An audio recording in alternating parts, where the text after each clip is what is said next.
प्यारे बच्चों, class 12th का मंथली टेस्ट शुरू हो चुका है और आप लोग का इतिहास विषय का मंथली टेस्ट होने वाला है।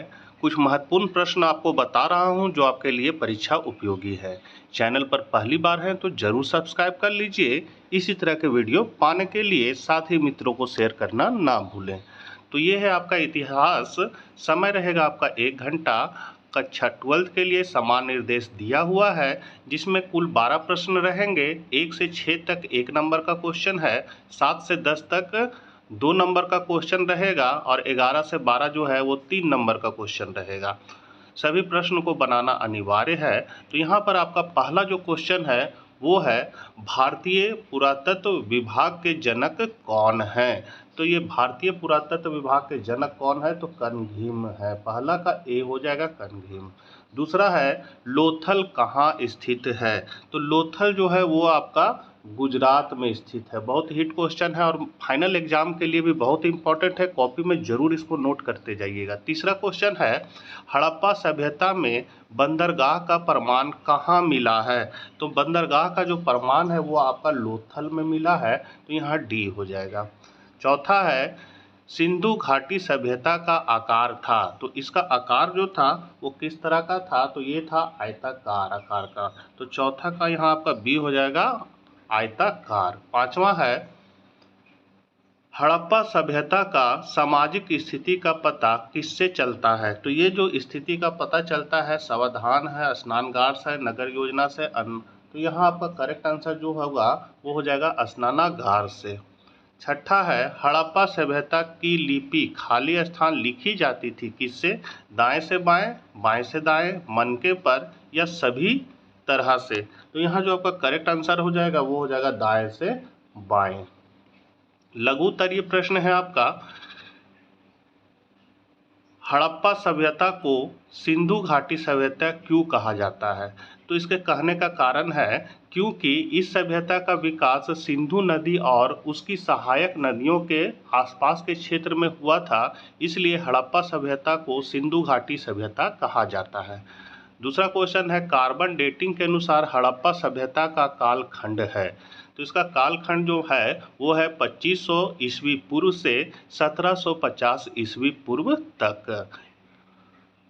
तीसरा क्वेश्चन है, सिंधु घाटी सभ्यता का सबसे बड़ा नगर है। तो सबसे बड़ा नगर जो है वो मोहनजोदाड़ो है।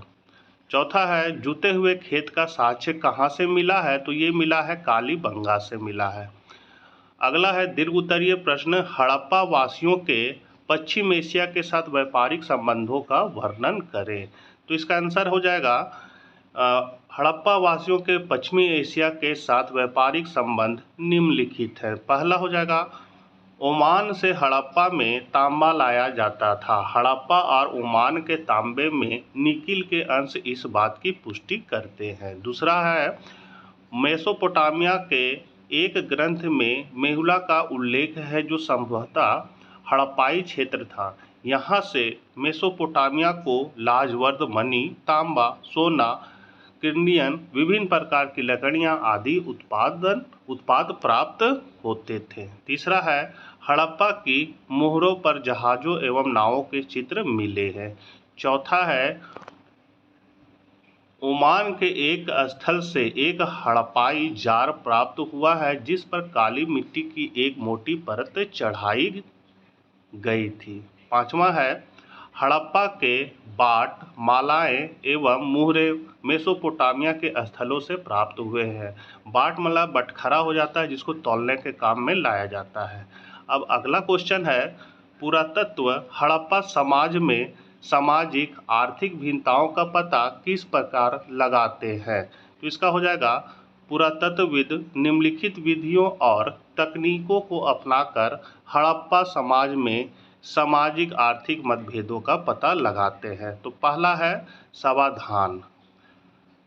समाधान में यहाँ ए है, समाधान गत में अंतर और समाधान में पूरा वस्तुओं की उपस्थिति।